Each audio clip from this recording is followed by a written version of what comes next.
Olá, catequista e liderança, nossas boas-vindas. Esta é a etapa de número 240 da Escola Catequética de Multiplicadores, organizada pela Coordenação Arquidiocesana de Iniciação à Vida Cristã da Arquidiocese de Florianópolis. Neste mês de março, nosso tema em comunhão com toda a Igreja e com o tempo santo da Quaresma é a campanha da fraternidade, que tem como tema fraternidade e ecologia integral. Nós agradecemos já ao professor Telmo, que vai nos ajudar, tem nos ajudado nesta reflexão, ele que é membro do movimento Laudato Si. E para bem iniciarmos, professor, a gente faz quase que um link com a etapa anterior, 239, e nesta etapa 240 a gente quer iniciar pedindo para você nos apresentar o contexto ou uma visão um pouco geral do texto base. Nós sabemos que sempre a campanha da fraternidade tem um texto base de reflexão. Então, qual é esse contexto geral do texto base deste ano? Em primeiro lugar, agradecer novamente por estar aqui com vocês. E eu fui um dos membros da equipe que elaborou o texto base. Na verdade, o texto base ele segue a metodologia da Igreja Católica desde 1960, 62, que é o método ver, julgar e agir. Então, o texto base está dividido no ver a realidade, a ver e ouvir a realidade, depois no refletir essa realidade, e, no terceiro momento, agir. Quais são as nossas propostas? Então, a Igreja, ela nos apresenta uma realidade bastante concreta que nós estamos vivenciando no planeta, de forma global, de forma nacional e de forma local, onde a gente compreende um pouco essa dinâmica dessa falta de amor para com a criação, essa ruptura na relação homem-Deus, homem-homem, homem-natureza. E ali a gente traz para dentro desse ver as reflexões produzidas pela encíclica Laudato Si, onde o Papa constrói e nos apresenta algumas chaves de leitura, como, por exemplo, Casa Comum, que é uma reflexão sobre a mãe natureza, a mãe e irmã natureza, a partir do Cântico das Criaturas de Francisco de Assis. Nós temos uma outra chave de leitura que é Tudo Está Interligado, que não é só uma chave de leitura religiosa, mas é uma chave de leitura científica, porque lá no Gênesis, a gente tem no início do Gênesis uma frase que diz: lembra-te que és pó e ao pó voltarás. E a ciência vem nos dizer que o nosso organismo, o nosso corpo é formado por poeira estelar. Então isso quer dizer que tanto ciência e religião caminham lado a lado e mostram que a nossa origem é uma só, né? Tanto a nossa enquanto seres criados à imagem e semelhança de Deus, quanto de todos os outros elementos da natureza, a flora e a fauna, né? E que nós temos uma relação de fraternidade porque nós somos criados fruto de um amor trinitário. Então esse amor criou toda essa natureza, como o lema da campanha já diz, e Deus viu que era bom, quando criou as primeiras espécies, os animais, e quando criou o homem, Deus disse, e Deus viu que tudo era muito bom. Então isso quer dizer que nós somos fruto de uma relação fraterna, e nós não podemos romper essa relação. Então, no segundo momento, no refletir sobre essa realidade, a campanha da fraternidade nos apresenta várias fontes de luzes, né? Nós temos a revelação, a palavra de Deus, que vai nos mostrar uma trajetória desde o Antigo Testamento até o Novo Testamento. Traz também os padres da Igreja, que são aqueles primeiros teólogos da primeira era cristã, que já falavam do cuidado com a criação, não nesse linguajar hoje, moderno, contemporâneo, de ecologia e tal, mas já falavam dessa relação, principalmente uma relação cósmica, né? Depois, a Igreja nos favorece, nos apresenta a doutrina social da Igreja, que vai desde a Rerum Novarum, em 1891, por Leão XIII, até o Papa Francisco, esse percurso desses documentos, dessas teologias, que tratam também da questão ecológica. Traz também a experiência dos povos originários, toda essa herança que eles o que é uma herança de muita proximidade com a criação, e traz também tudo aquilo que a ciência pode nos nutrir e dar para nós como base para entendermos essa realidade. E no final, no terceiro momento, a igreja, a CNBB, né, apresenta para nós pistas de ações, tanto a nível comunitário, pessoal, político, social, mas principalmente para as pastorais, e aqui de forma muito direta, muito objetiva, para a pastoral da catequese, para a iniciação à vida cristã. E aí nós vamos encontrar ali vários subsídios, né, que a gente pode ler, tem vários que são apresentados, e esses materiais, eles servem de quê? De base para estudos, tá? Então nós vamos ter um texto base bastante complexo, bastante denso, tá? Mas também muito gostoso de se ler. Então é uma oportunidade para o catequista, além de preparar a sua aula, também de estudar. Porque nós não podemos esquecer que um bom catequista precisa estudar, e estudar muito. Bem lembrado, professor.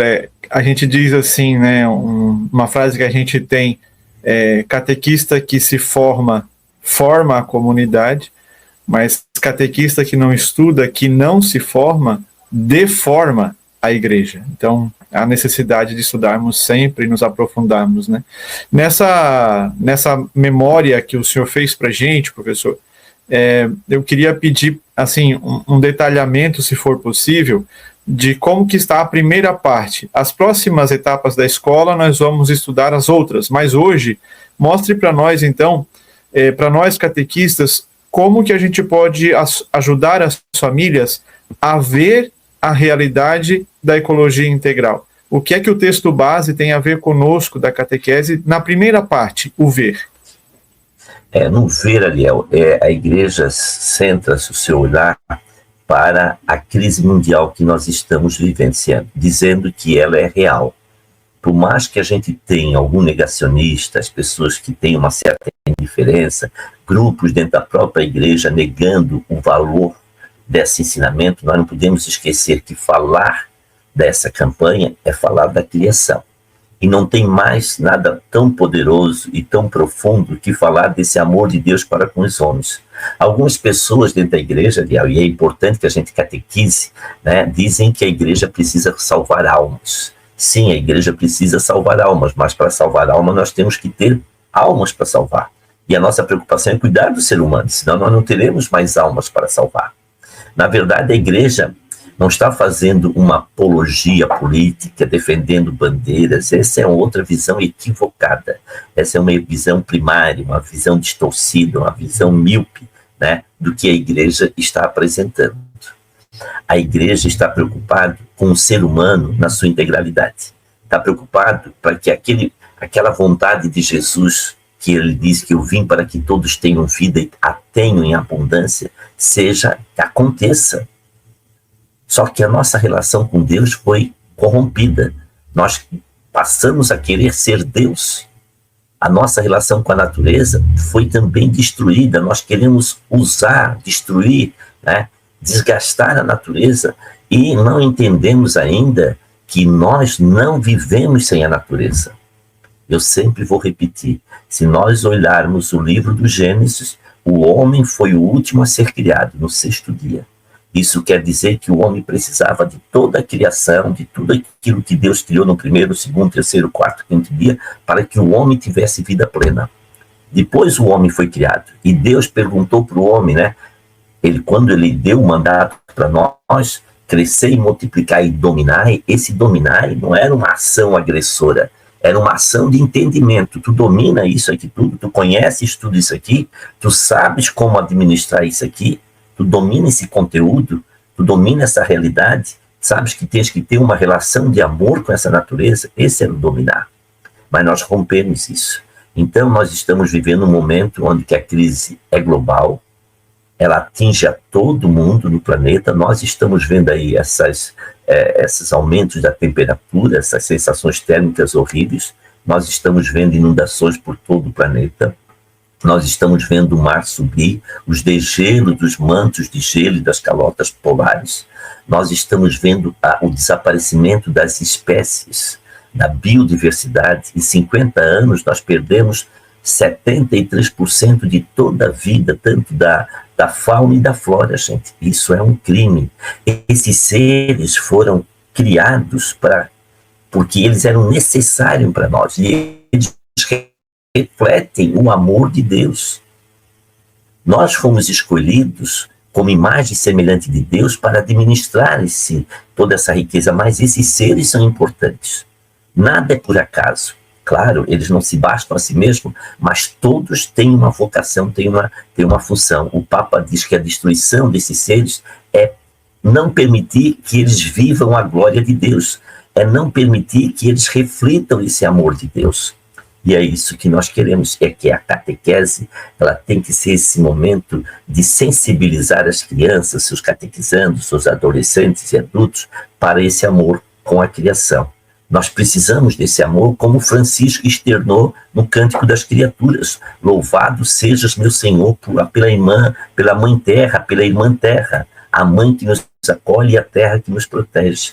Então a catequese, ela tem que estar voltada para isso. Ela não pode mais ficar isolada dentro de uma sala de aula. A catequese tem que ter relações. Ela não pode só ser uma relação catequista e crianças, catequista e adolescente. Tem que ser catequista e o mundo, catequista e a igreja. Temos que sair das salas de catequese e interagir com essa realidade que nós estamos vivendo para que eles possam fazer essa experiência de amor, à luz de uma orientação, de uma catequista que está ali acompanhando esse processo. Eu acho que a catequese é uma fonte de construção de pontes, né? De novas lideranças, de novos profetas, de novos arautos dessa boa nova, que é o cuidado da criação. Professor, bem que o senhor lembrou para a gente o quanto Francisco expressou no Cântico das Criaturas essa importância dos outros seres para nós, né? Tudo interligado permite um grande louvor ao Pai, ao Criador. Então, eu queria fazer esse gancho que o senhor deixou aí do Cântico das Criaturas para dizer que a campanha da fraternidade, no tempo da Quaresma, também nos oferece uma oração. E a oração da campanha da fraternidade é a seguinte. E, professor, olhando para esta oração da campanha, com tudo que o senhor apresentou para a gente aqui, como é que a gente consegue perceber a mística dessa oração, ou que aspectos orantes e relevantes a oração da campanha tem para nós? Daniel, meu querido, e catequistas, na verdade a campanha acontece no período quaresmal. Nós não podemos nunca esquecer que a Quaresma é o principal período da nossa fé. É o momento onde nós nos preparamos para viver a paixão, morte e ressurreição de Cristo. Só esse momento ele já traz a sua mística. A igreja coloca uma oração a mais para poder fazer o link entre o tema da pastoral, o tema da campanha e a Semana Santa.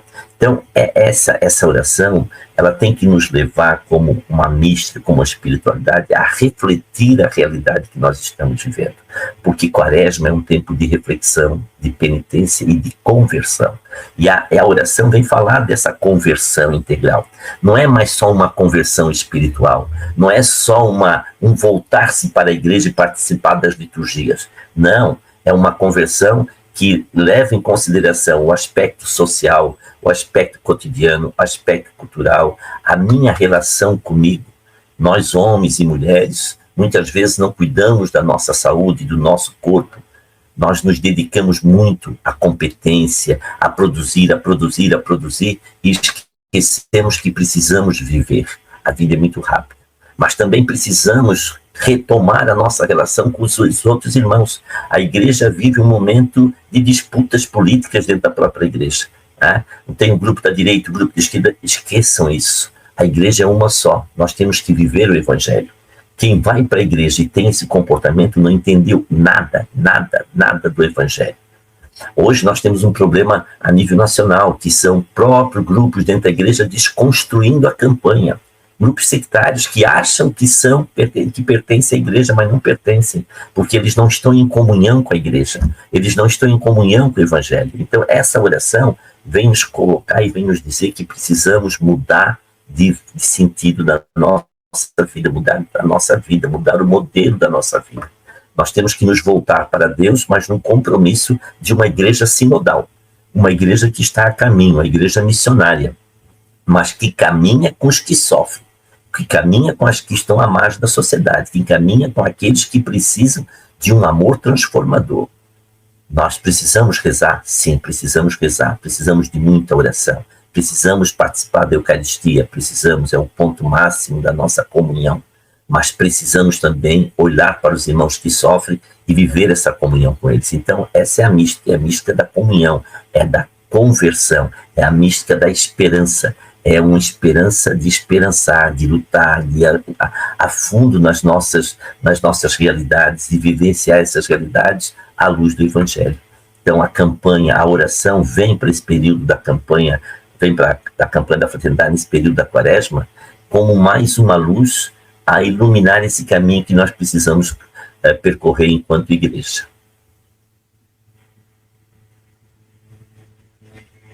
Professor Telmo, a nossa gratidão imensa por mais esse momento de formação. Repito, né? Catequista que se forma também forma a sua comunidade. Catequista que não se forma, que não estuda, corre o risco de deformar a comunidade, deformar a igreja. Então, quem chegou conosco até este momento, muito obrigado.